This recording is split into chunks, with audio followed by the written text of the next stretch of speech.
Why Media Group? The fastest growing media group in North America.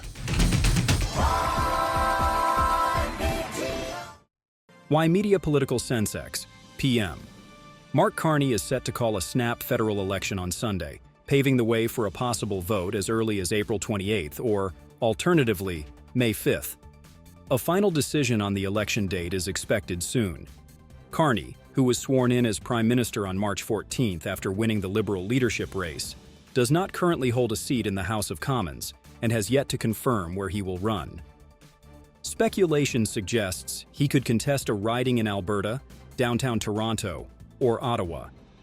The Liberal minority government was prorogued for 2 months following former Prime Minister Justin Trudeau's resignation, and by calling an early election, Carney can avoid presenting a throne speech or facing confidence votes that could threaten his leadership.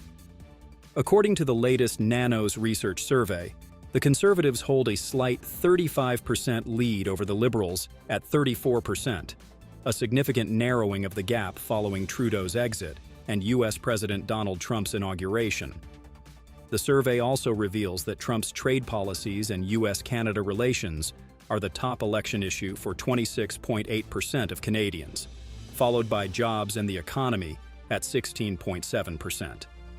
Reacting to the expected election call, Conservative leader Pierre Poilievre has doubled down on his economic sovereignty platform, stating that his focus is to bring home jobs, energy, and economic prosperity. Meanwhile, NDP leader Jagmeet Singh criticized both Carney and Poilievre, claiming they favor billionaires over working Canadians, while reaffirming the NDP's commitment to fighting for families.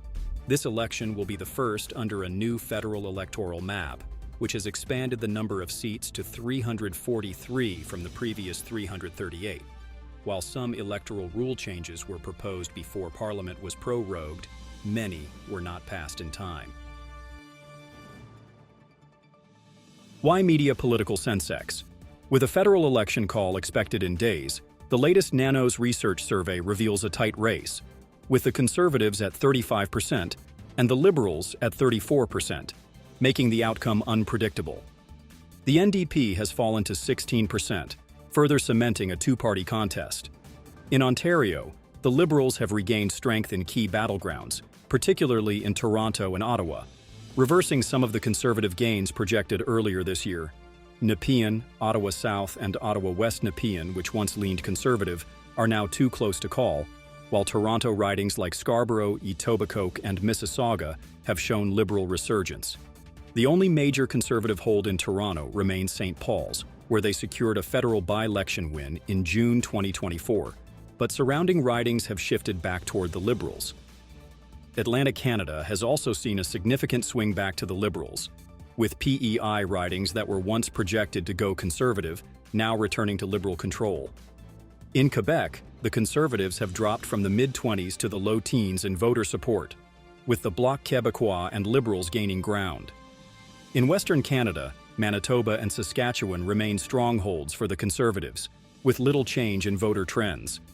However, Edmonton has emerged as a key battleground, where Edmonton Centre and Edmonton Southeast are leaning toward the Liberals. The NDP continues to hold ridings like Edmonton Strathcona and Edmonton Griesbach, while the rest of Alberta remains a Conservative stronghold. In British Columbia, Vancouver has turned into a competitive three-way battleground, with multiple ridings now too close to call. Earlier projections had shown a strong Conservative surge in the region, but the latest data suggests Liberal and NDP gains have made the race unpredictable. A key factor shaping voter sentiment is U.S. President Donald Trump, whose trade war and annexation remarks have intensified economic concerns. The survey reveals that U.S. relations, 26.8%, and jobs, 16.7%, are now the top concerns for Canadian voters, influencing how they may vote in the upcoming election. Why Media Group? The fastest growing media group in North America.